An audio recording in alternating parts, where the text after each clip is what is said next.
think we are live. So welcome if you have been new to the group. Over the last couple of weeks, there may be have a couple of you that have just joined the Art of Teaching Yoga. If this is the first time we're meeting, and if you've not watched any of the other master classes before, my name is Wenlin, and I'm the founder and the creator of Art of Teaching Yoga. I'm a yoga instructor myself, and also I coach other yoga teachers and other yoga instructors such as yourself so that you can begin to teach yoga with more confidence and impact.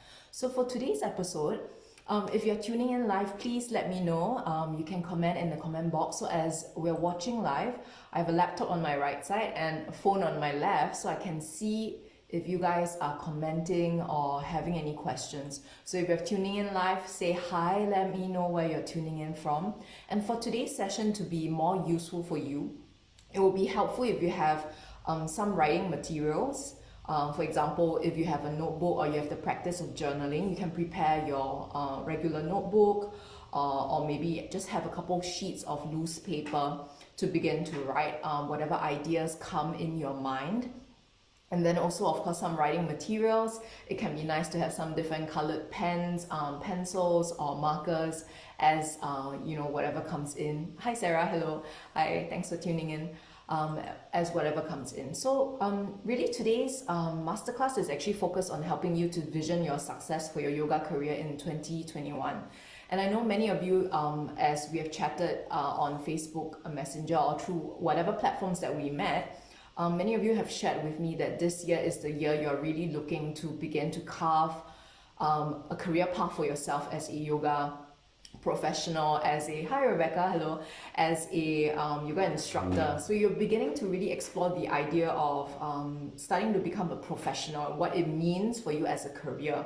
And maybe you might not like the idea of the word business, and this is why I steered clear from the word business as well in this title, because many of us associate the idea with business, with profits necessarily, and with the idea comes many other implications or many other beliefs that may be at odds or conflicting with whatever's inside your heart.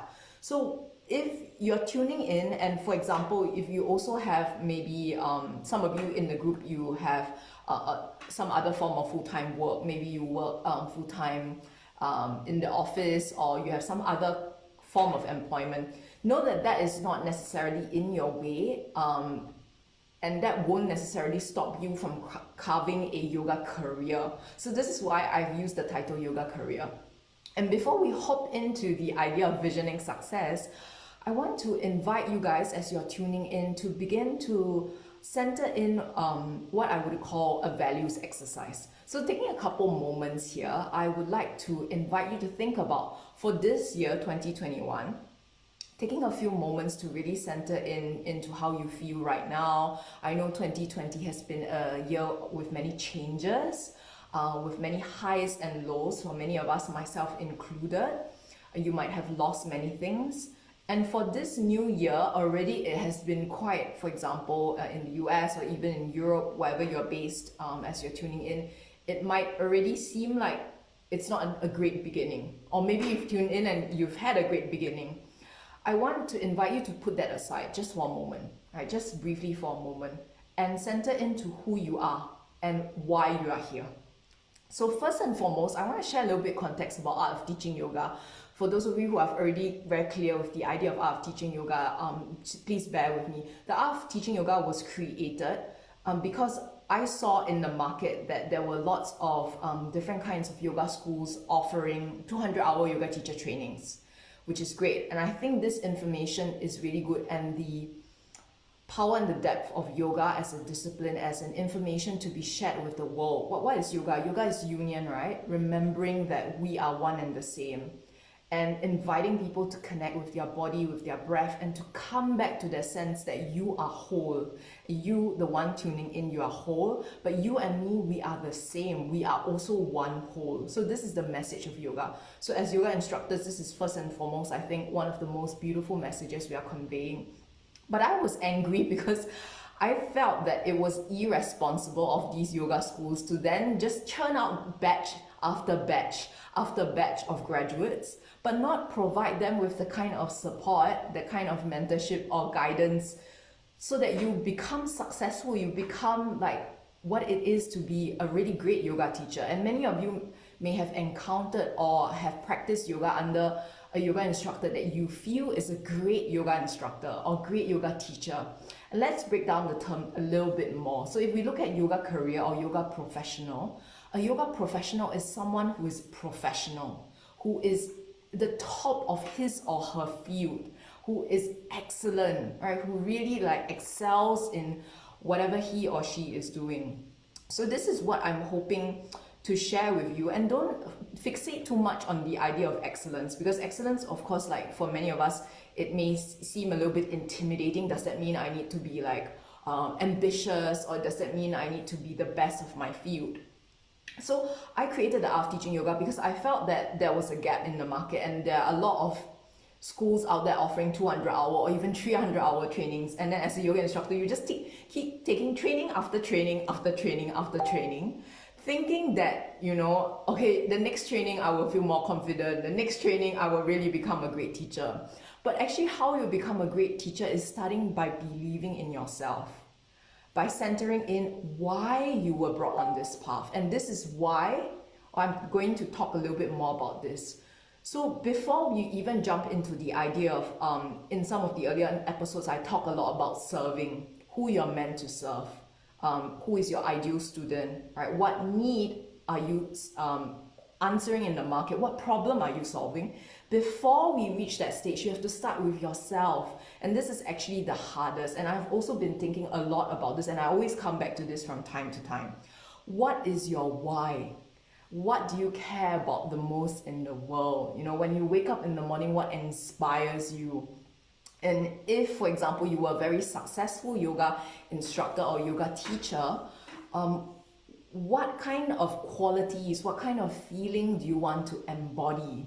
So just take a few moments to let that really settle in. So I'm going to repeat the question again, or the prompt, right? So you can prepare a pen or paper. And the question is, what is your why?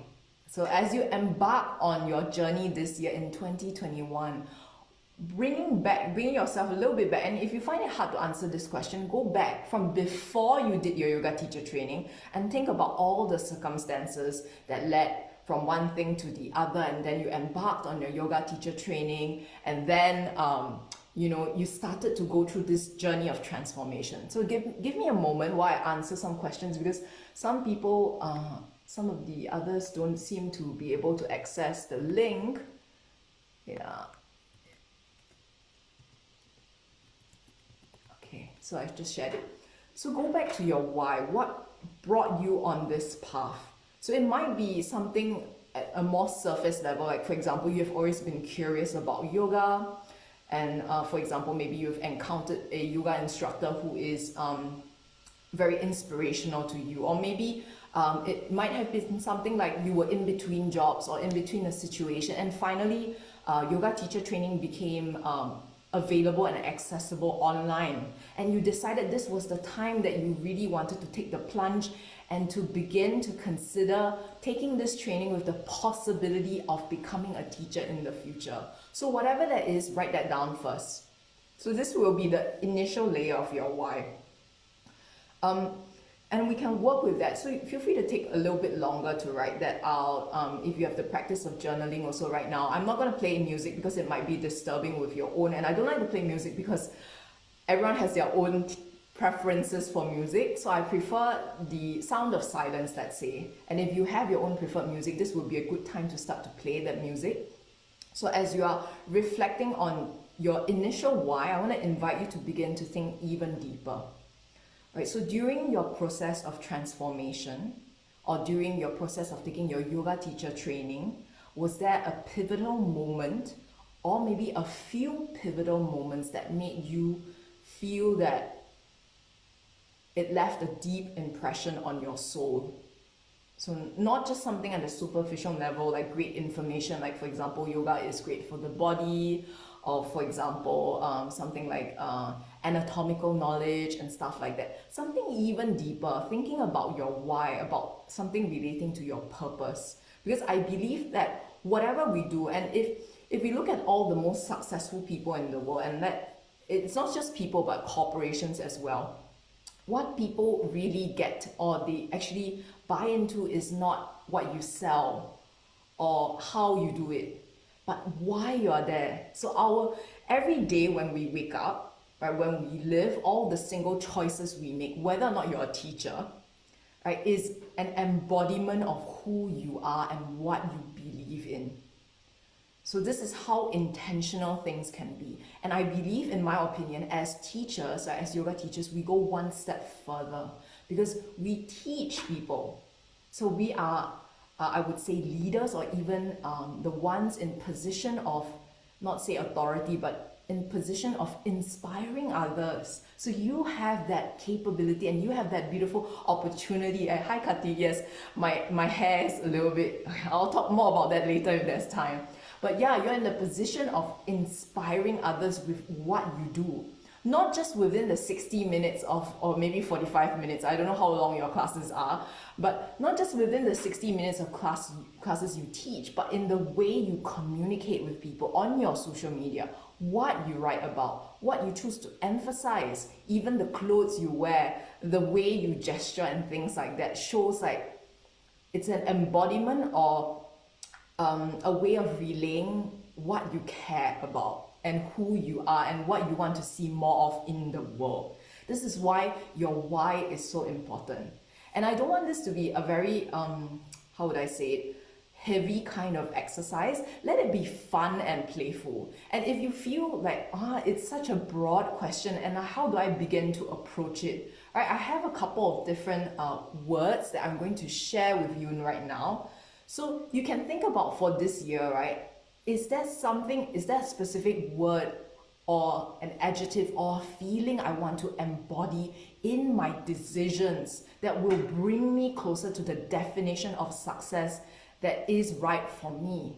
Because what I've seen in my career as both a yoga instructor and also in my last career as a research manager, and also working with many other doctors, patients, interviewing people, for a brief while, I was also creating art, so I was also an artist. I dwelled in many different kinds of creative professions. What I've seen is many people end up chasing the definition of success that is not right for them. And you spend 5, 10, 15, 20 years chasing after a mountain thinking that that is your final destination, but it's not. It's the mountain that other people want to scale. And that is actually not the direction you want to be headed. You long for the sea. And then you realize this later on. This is why it's so important to come back to this exercise, I think, on a regular basis. So you don't have to do this like every day. You don't have to wake up in the morning and like, why am I here? No, not like that. But like, I would recommend doing this exercise every at least half a year to review your objectives and to review, for example, is this the right direction I want to be going? Am I happy with where I am right now? Do my choices, right, reflect what I value in general in relationships, in life, in the world, right? So I think as yoga teachers, we should think even further. And of course, many of you may have questions with regards to success, defining that in terms of financial means. And I don't want to skirt around the issue, right? As a yoga professional, I totally agree and believe that financial success is one important aspect of so-called success as a yoga professional or for you to pursue a career in teaching yoga. And it is definitely justified. If you have like some struggles with regards to money beliefs and stuff like that, please watch the video on money mindset that will help you. But if we go back to this, your why cannot be just money. It cannot be like, I want to become financially sustainable by teaching yoga. Why? Even deeper, yes, why? But what do you have to share with the world? What are you going to do with that money when you become financially sustainable, right? Like with the amount of money that you make through yoga, what impact do you hope to make on the world? What are you hoping to share beyond the message of yoga as it is, right? And great yoga teachers don't just teach within the 60 minutes. So if you watch the episode with Dr. Eleanor Criswell Hanna, what left a huge impression on me as I was interviewing her was I asked her what's the definition of a great yoga teacher. And I'm often thinking about this because to me, I want to, with the art of teaching yoga, elevate the quality of teaching so that you're not just here as a new yoga teacher. I want to inspire you to believe truly that you can be a great yoga teacher. And it takes time, but you can be, and you have your unique gifts. And she said this, right? A great yoga teacher is someone who truly cares about her students, right? His or her students. Even if that relationship is not acted out, that it is someone who truly cares. And that's her definition of a great yoga teacher. So I want you to take this moment to reflect, write down any ideas of what it is that in your process as you were doing your yoga teacher, what brought you there, what was your why? And then if you think back to the qualities of what you want to embody more of as a great person, as a great yoga teacher, write them down and choose just between 1 to 3. And I'll give a couple of examples in case you're finding this a little bit too abstract or you're struggling with the idea of this. Right, so I have a table with various different kinds of words. All right, give me a moment. So some of these words might be things like empowered, inspiring, cheerful. These could be other things like positive, bright, illuminating. Any of these words, right, that you associate with the idea, or even expansive, benevolent, generous, kind, compassionate. These are all like feeling words. So what would make this a helpful exercise is if it's not something that it's an object. So for example, like money, or something that is physical that can be attained, my mind just for a moment is like I cannot think of another word. But okay, so just let me see if anyone has any questions so far on this exercise. So are you guys following? Is this resonating with you guys so far? I'm just gonna have a quick look to see how it's going for you guys. Yeah, okay, so it seems like no one has any comments yet. So feel free to drop any words that come to you if and when they come to you in the comment boxes as well. And I'll share mine towards the end of today's episode because I don't want to already give you guys an impression. You have your unique path to walk as a yoga instructor. And I believe this is what makes us as yoga instructors or yoga teachers really, how would I say, wondrous. And I talk a lot about this in the art of teaching yoga because I believe every single person has his or her unique strengths, and you have your own background in terms of what you did, when you were younger, what your strengths was, what your inclinations are, what you care about, and what you see and observe in the world that other people don't necessarily see, and your unique point of view. And this is what you share in your classes. This is what makes your classes special. So before jumping into already thinking about like the very logical things like, oh my God, how will I make a living? How will I start to create a social media following? How will I collect payment?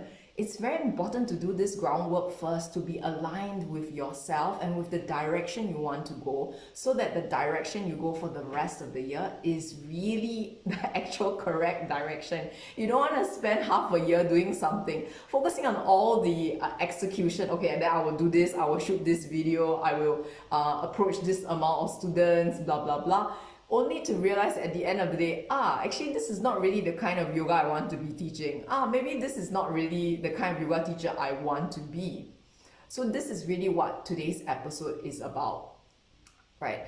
And from here on, the next thing I would like to share with you is, so once you've chosen like 1 to 3 words that you would like to begin to embody, okay, wait, just give me a moment. Rebecca mentioned one theme for you is that of deep awareness. Beautiful. Body, mind, spirit, patterns, desires, relationships. Kati, you said it's to be a sincere practitioner. Beautiful. Also, as yourself, as an instructor, right? We are teachers, but we're also students ourselves, to continue to practice yamas and niyamas. Beautiful. Having a regular practice in meditation, asanas. So being a role model, right? In your own actions, in your own words. Beautiful. That's wonderful. Right? As that is. Yeah, that's wonderful. Okay. So if we go back to the next portion, the last portion, I want you to begin to think about, okay, if you were to start to visualize the feeling and the sensation of what it is like. Let's say you're talking about encouraging self-love, self-acceptance, and practicing these, right? What would it be like if you were actually able to embody this on a daily basis? Imagine you could really do that. Just for a moment with your eyes closed. So if it's all right for you, I invite you gently allow your eyes to close, just briefly. And then begin to connect with those 1 or 2 or even 3 words that I invited you to think about, to hold, not just in your mind, but in your heart. So vision is something that is connected with your heart. It is what you connect deeply with even when the technical things, the logical things start to get difficult. Because with your heart, even when the things get tough, you never waver. You always come back to this vision. So remember this feeling, and if there's an image that comes to mind of yourself, of someone else, or maybe even of maybe say a certain place, a certain kind of visual or a certain sound, right? Take a few moments to really hold that in your body and feel it in every cell and fiber of your being, down to the last drop of your breath, of your blood, of your flesh, your tissue, beyond the 5 layers that's inside of you. So in yoga, there's the Panchamaya Kosha model. So beyond your meat layer, your energetic layer, your perceptual layer, your intuitive layer, right at the center of your bliss body. Imagine you could feel and really connect and visualize that this is your definition of embodying what it is you truly want to embody. Imagine what it would be like if you could really begin to embody that. Okay, a few more breaths like this. Continue to hold that in your heart and your mind. Beautiful. And then gently and slowly, if and when you feel ready, or you can always stay a little bit longer if you like, open your eyes. If anything comes to you at this moment, any ideas, write them down. If there was an image in your mind and you want to draw it out, draw it out. Right? So this is very closely tied with what other people call the vision boarding exercise. And if you find that useful for you and you haven't done it for this year yet, please go ahead and do that. So for me, I usually just pick a couple of words, or I pick a phrase that embodies what I want to be doing for this year, how I want to be relating to the world this year. So I've chosen in my so-called vision board, or my image, later on I'll share that, is stay in service, and what I seek is seeking me. So those are my mantras for the year. And also there are a couple of different words that I've chosen to embody in my own actions, and those are specifically discipline, there are community connection, and also impact. These are the things I'm hoping to create through my behaviors, through my interactions in the world this year. So I would invite you to do maybe a similar exercise that makes sense for you, right? So for you, and you are very unique, right? You know yourself the best. I don't know that much about you, right? Only you are the leading expert on yourself. So let me have a quick look to see if anyone has any questions. All right, so don't worry about the technicalities of this. So this is why it is so important. I begin with this exercise for January, and there will be more master classes coming up next week, the week after. You can see in the chart in the Art of Teaching Yoga. Also in February, there will be a 5-day challenge in which I break down the various different aspects. Right, once you really connect with your why, then other things will start to fall into place more naturally. If you know your why, if you understand what matters the most to you, then you will understand or more easily be able to find who you're uniquely positioned to serve or to work with, to collaborate with, to improve the life of. And then you can begin to brainstorm and think about how you can help them, and also how you can begin to communicate to them, to attract them. These things will come naturally, and there is almost like a chronological way of doing this, but it's a constant process. Right? So don't feel like you have to rush into it. And in the Art of Teaching Yoga, the first episode, I allude back to it and I always talk back to this is a marathon. Sometimes, right, when you look at the forums and you see, oh my god, there are so many other yoga instructors, how will I make my way? Or you're like, I already posted this social media post, why is no one responding to me? You know, I've promoted my sales page, how come no students came back to me yet? Be patient, it takes time. When you send out your intention to the world, it takes time for the universe to come back. But in the meanwhile, don't give up, stay consistent, show up every single day and trust that things will come back to you. It will just take time, but really trust and believe this. And this must be aligned with what you truly care about, right? Okay, so I'm gonna quickly see if anyone has any questions.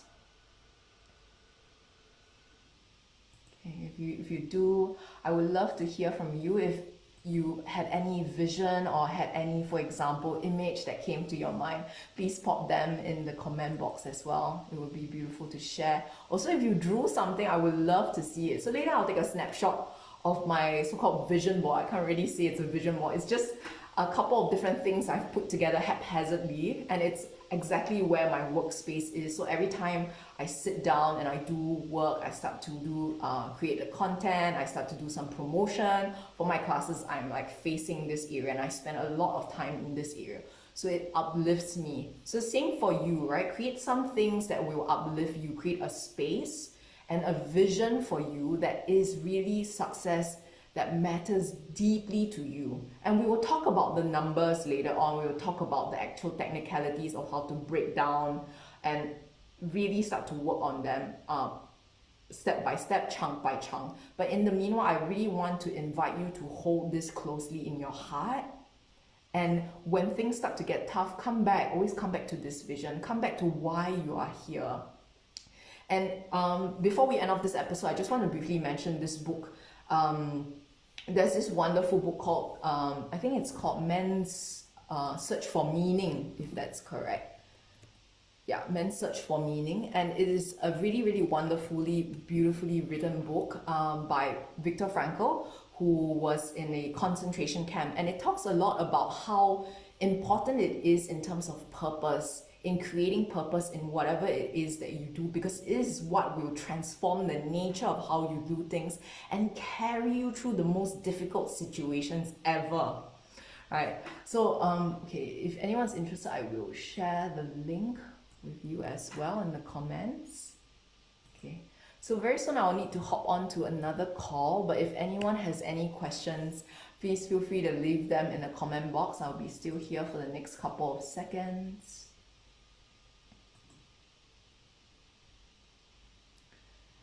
Yeah. Okay.